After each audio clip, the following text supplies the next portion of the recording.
അർജുൻ്റെ സുഹൃത്ത് മുനീർ കോഴിക്കോട് നിന്നൊപ്പം ചേരുന്നുണ്ട്. മുനീർ, 7 ദിവസം പൂർത്തിയായി. നാളെ രാവിലെ 8:30 ആകുമ്പോൾ 8 ദിവസമാകുന്നു അർജുനെ കാണാതായിട്ട്.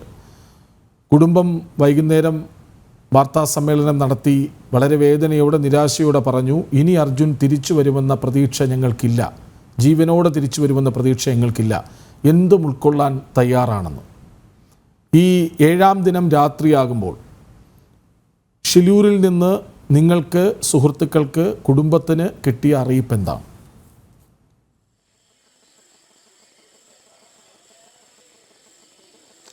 നമ്മളിവിടെ അറിഞ്ഞത് ഈ ആർമി അവിടെ നിർത്തിപ്പോവുകയാണ് എന്നുള്ള ഒരു അറിയിപ്പാണ് കിട്ടിയത്.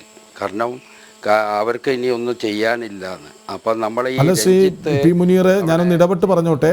ആർമി നിർത്തിപ്പോകുന്നില്ല, കരയിൽ അർജുൻ ഇല്ല എന്ന് ഉറപ്പിച്ച് കരസേന പിന്മാറിയേക്കും എന്നുള്ള സൂചനയാണ്. അതിൻ്റെ ഒഫീഷ്യൽ ഡിക്ലറേഷൻ ഒന്നും വന്നിട്ടില്ല, നമുക്കതിലേക്ക് വരാം. പക്ഷേ അപ്പോഴും നേവി അവിടെ ഉണ്ടാകും. പുഴയിലാണെന്ന നിഗമനത്തിൽ അവിടെ അവർ തിരച്ചിൽ തുടരും. അതാണ് ഒടുവിൽ കിട്ടുന്ന വിവരം. നമുക്ക് അല്പസമയത്തിനകം ശ്രീജിത്ത്, ഞങ്ങളുടെ റിപ്പോർട്ടർ, അവിടെ നിന്ന് ഒപ്പം ചേരും. അപ്പോൾ അതിൻ്റെ ഒരു കൺഫർമേഷൻ കിട്ടുമെന്ന് പ്രതീക്ഷിക്കുന്നു. മുനീർ, തുടരാം. ഓക്കെ. ഞാൻ ഒരു ഡ്രൈവറാണ്. ഈ ഏരിയയിൽ നല്ലവണ്ണം പോയി പരിചയമുള്ള ഒരാളാണ്.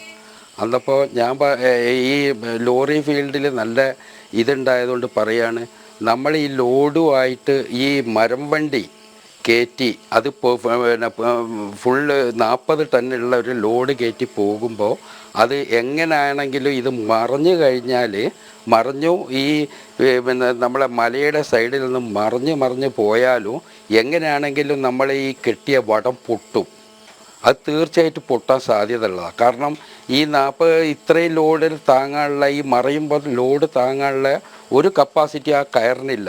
കാരണം താഴോട്ട് വെച്ച കെട്ടാനുള്ള ഒരു കയറാണ്. അന്നപ്പോൾ അത് പൊട്ടിക്കഴിഞ്ഞാൽ എവിടെയെങ്കിലും ഒരു ഈ പുഴയിലോട്ട് പോയിട്ടുണ്ടെങ്കിൽ എവിടെയെങ്കിലും ഒരു തടി കഷ്ണം കാണണം.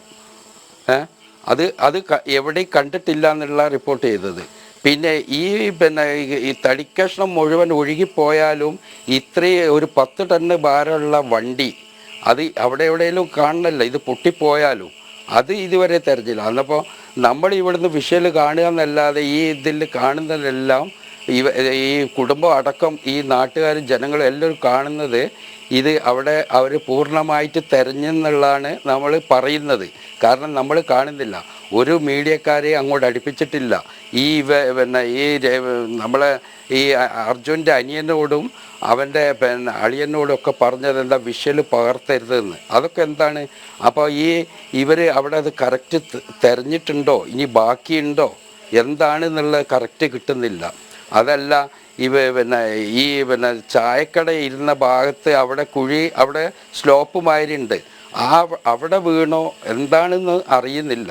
ഇത് എന്തായാലും ഈ പുഴയിൽ പോയിട്ടുണ്ടെങ്കിൽ എന്തായാലും 2 ദിവസം ഈ ഫോൺ കഴിഞ്ഞിട്ട് ഫോൺ റിങ് ചെയ്തെന്ന് പറയുന്നത്. അന്നപ്പോൾ മൊബൈൽ വെള്ളത്തിലായിരിക്കില്ല, വെള്ളത്തിലാണെങ്കിൽ റിങ് ചെയ്യോ, പിന്നെ അതിൻ്റെ GPS വർക്ക് ചെയ്യൂല. അതൊക്കെ എന്താണ് ഇതിന് ഒരു സംശയമായിട്ട് തോന്നുകയാണ്. എന്താണ് ഇതിൻ്റെ ഒരു ഇത്? നമുക്ക് എന്തെങ്കിലും ചെയ്യാൻ പറ്റുമോ? അതാണ് ഇവർക്കൊരു പ്രതീക്ഷ ഉണ്ടായിരുന്നു. നാടിന് ഇന്ന് വൈകുന്നേരം വരെ ഇവരെ എന്തെങ്കിലും കണ്ടുപിടിക്കുമെന്ന് ഉള്ളൊരു പ്രതീക്ഷ ഉണ്ടായിരുന്നു. അവിടുന്ന് ആർമി വന്ന് അവരെന്തിനു വന്നത്? ഒരു എക്യുപ്മെൻസും ഇല്ലാതെ അവർ ഒരു ദിവസം വന്ന്, അതും ഒരു ദിവസം 6 മണി 7 മണി ആയപ്പോൾ അവർ പോയി. പിന്നെ ഇവിടെ നമ്മൾ പിറ്റേന്നും ഇന്നലെ കാത്തുനിന്ന്. അപ്പോൾ ഇന്നലെ ഈ രഞ്ജിത്ത് എന്ന് പറഞ്ഞ ആൾ വന്നുകൊണ്ടാണ് ഇത്രയെങ്കിലും ഒരു പണി നടന്നത്. അതിന് മുഴുവൻ ഭയങ്കരമായിട്ടുള്ള ഒരു ഇതായിരുന്നു. തീരെ അവിടെ ഇതൊന്നും നടന്നിട്ടില്ല. അപ്പോൾ നമ്മൾ ഇപ്പോൾ ഞാൻ ആ സുഹൃത്തിൻ്റെ വീട്ടിലോ അല്ലെ നമ്മൾ ഈ അയൽവാസികളൊക്കെ പോകുമ്പോൾ ഇവരെ അച്ഛനോടും അമ്മനോടും എന്താ പറയുക? നമുക്ക് അവരുടെ മുഖത്ത് നോക്കാനുള്ള ഒരു ഇതുമില്ല. ഇന്നത്തെ ചാനലിൽ അവരുടെ അർജുൻ്റെ അമ്മ പറഞ്ഞത് എല്ലാവരും കേട്ടതല്ലേ? കാരണം ആ പ്രതീക്ഷ നഷ്ടപ്പെട്ടു, എല്ലാ വിവരങ്ങളും അറിഞ്ഞ. അന്നപ്പോൾ ഇന്നും അവർ വിളിച്ചു പറയും നമ്മളോട് ഇവിടുന്ന്. അന്നേരം അഭിജിത്തും ഇവർക്കും പോകാൻ പറ്റുന്നില്ല അവിടേക്ക്. അഥവാ ഇത് കഴിഞ്ഞിട്ട് ഇതൊക്കെ പോയി നോക്കണം എന്നുണ്ടെങ്കിൽ ഇരുട്ടായി.